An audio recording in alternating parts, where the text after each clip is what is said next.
Bernier तथा अपविकसित पूर्व। जहां इब्न बतूता ने हर उस चीज का वर्णन करने का निश्चय किया जिसने उसे अपने अनूठेपन के कारण प्रभावित और उत्सुक किया, वहीं बर्नियर एक भिन्न बुद्धिजीवी परंपरा से संबंधित था। उसने भारत में जो भी देखा वह उसकी सामान्य रूप से यूरोप और विशेष रूप से फ्रांस में व्याप्त स्थितियों से तुलना तथा भिन्नता को उजागर करने के प्रति अधिक चिंतित था। विशेष रूप से वे स्थितियां जिन्हें उसने अवसादकारी पाया। उसका विचार नीति निर्माताओं तथा बुद्धिजीवी वर्ग को प्रभावित करने का था, ताकि यह सुनिश्चित किया जा सके कि वे ऐसे निर्णय ले सके जिन्हें वह सही मानता था। बर्नियर के ग्रंथ travels in the Mughal empire अपने गहन प्रेक्षण, आलोचनात्मक अंतर्दृष्टि तथा गहन चिंतन के लिए उल्लेखनीय है। उसके वृत्तांत में की गई चर्चाओं में मुगलों के इतिहास को एक प्रकार के वैश्विक ढांचे में स्थापित करने का प्रयास किया गया है। वह निरंतर मुगल कालीन भारत की तुलना तत्कालीन यूरोप से करता रहा, सामान्यतया यूरोप की श्रेष्ठता को रेखांकित करते हुए। उसका भारत का चित्रण द्विविपरीतता के नमूने पर आधारित है, जहां भारत को यूरोप के प्रतिलोम के रूप में दिखाया गया है या फिर यूरोप का विपरीत, जैसा कि कुछ इतिहासकार परिभाषित करते हैं।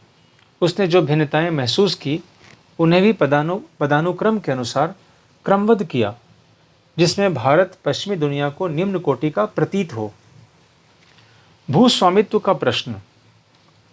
बर्नियर के अनुसार भारत और यूरोप के बीच मूल भिन्नताओं में से एक भारत में निजी भूस्वामित्व का अभाव था।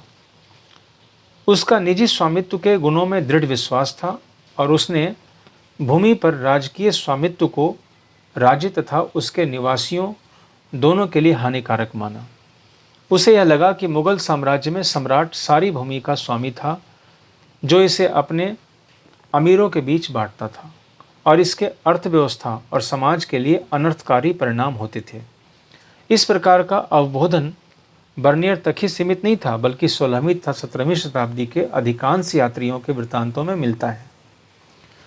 राजकीय भूस्वामित्व के कारण बर्नियर तर्क देता है, भूधारक अपने बच्चों को भूमि नहीं दे सकते थे, इसलिए वे उत्पादन के स्तर को बनाए रखने और उसमें बढ़ोतरी के लिए दूरगामी निवेश के प्रति उदासीन थे। इस प्रकार निजी भूस्वामित्व के अभाव ने बेहतर भूधारकों के वर्ग के उदय, जैसा कि पश्चिमी यूरोप में, को रोका, जो भूमि के रखरखाव व बेहतरी के प्रति सजग रहते। इसी के चलते कृषि का समान रूप से विनाश, किसानों का असीम उत्पीड़न तथा समाज के सभी वर्गों के जीवन स्तर में अनवरत पतन की स्थिति उत्पन्न हुई, सिवाय शासक वर्ग के। इसी के विस्तार के रूप में बर्नियर भारतीय समाज को दरिद्र लोगों के समरूप जनसमूह से बना वर्णित करता है, जो एक बहुत अमीर तथा शक्तिशाली शासक वर्ग, जो अल्पसंख्यक होते हैं, के द्वारा अधीन बनाया जाता है। गरीबों में सबसे गरीब तथा अमीरों में सबसे अमीर व्यक्ति के बीच नाम मात्र को भी कोई सामाजिक समूह या वर्ग नहीं था। बर्नियर बहुत विश्वास से कहता है, भारत में मध्य की स्थिति के लोग नहीं हैं। तो बर्नियर ने मुगल साम्राज्य को इस रूप में देखा, इसका राजा भिखारियों और क्रूर लोगों का राजा था। इसके शहर और नगर विनष्ट तथा खराब हवा से दूषित थे और इसके खेत झाड़ीदार तथा घातक दलदल से भरे हुए थे, और इसका मात्र एक ही कारण था, राजकीय भूस्वामित्व। आश्चर्य की बात यह है कि एक भी सरकारी मुगल दस्तावेज यह इंगित नहीं करता कि राज्य ही भूमि का एकमात्र स्वामी था। उदाहरण के लिए 16वीं शताब्दी में अकबर के काल का सरकारी इतिहासकार अबुल फजल भूमि राजत्व का पारिश्रमिक बताता है, जो राजा द्वारा अपनी प्रजा को सुरक्षा प्रदान करने के बदले की गई मांग प्रतीत होती है, न कि अपने स्वामित्व वाली भूमि पर लगान। ऐसा संभव है कि यूरोपीय यात्री ऐसी मांगों को लगान मानते थे, क्योंकि भूमि राजस्व की मांग अक्सर बहुत अधिक होती थी, लेकिन असल में यह न तो लगान था न ही भूमि कर, बल्कि उपज पर लगने वाला कर था। बर्नियर के विवरणों ने 18वीं शताब्दी में पश्चिमी विचारकों को प्रभावित किया। उदाहरण के लिए फ्रांसीसी दार्शनिक मोंटेस्क्यू ने उसके वृत्तांत का प्रयोग प्राच्य निरंकुशवाद के सिद्धांत को विकसित करने में किया, जिसके अनुसार एशिया में शासक अपनी प्रजा के ऊपर निर्बाध प्रभुत्व का उपभोग करते थे, जिसे दासता और गरीबी को स्थितियों में रखा जाता था। इस तर्क का आधार यह था कि सारी भूमि पर राजा का स्वामित्व होता था तथा निजी संपत्ति अस्तित्व में नहीं थी। इस दृष्टिकोण के अनुसार राजा और उसके अमीर वर्ग को छोड़ प्रत्येक व्यक्ति मुश्किल से गुजर बसर कर पाता था। 19वीं शताब्दी में कार्ल मार्क्स ने इस विचार को एशियाई उत्पादन शैली के सिद्धांत के रूप में और आगे बढ़ाया। उसने यह तर्क दिया कि भारत में उपनिवेशवाद से पहले अधिशेष का अधिग्रहण राज्य द्वारा होता था। इससे एक ऐसे समाज का उद्भव हुआ जो बड़ी संख्या में स्वायत्त तथा समतावादी ग्रामीण समुदायों से बना था।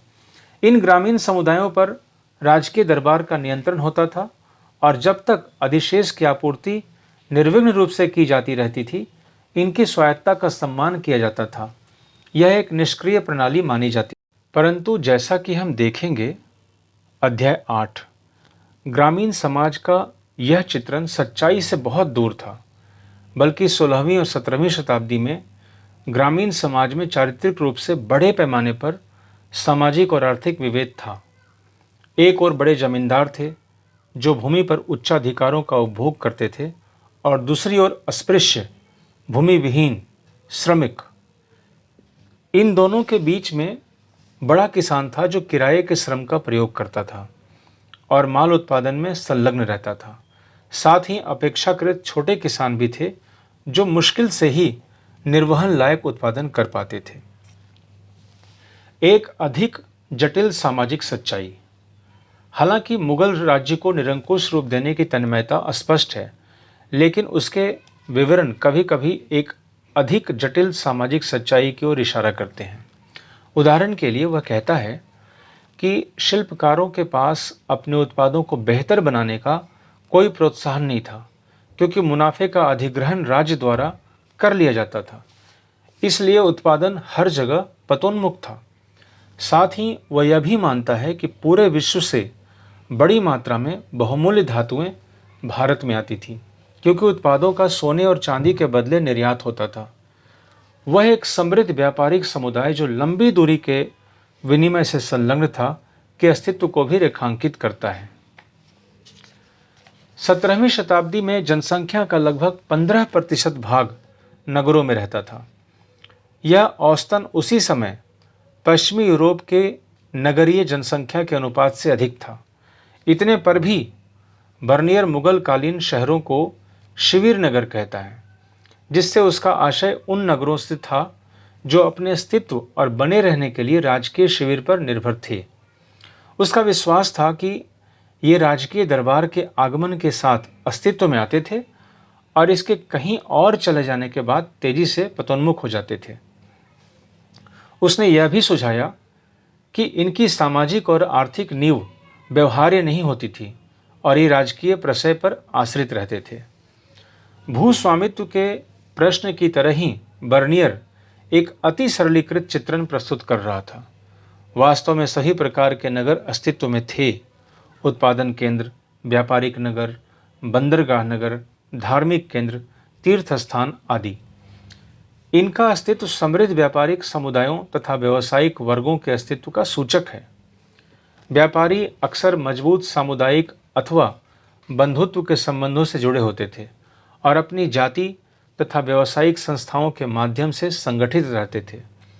पश्चिमी भारत में ऐसे समूहों को महाजन कहा जाता था और उनके मुखिया को सेठ।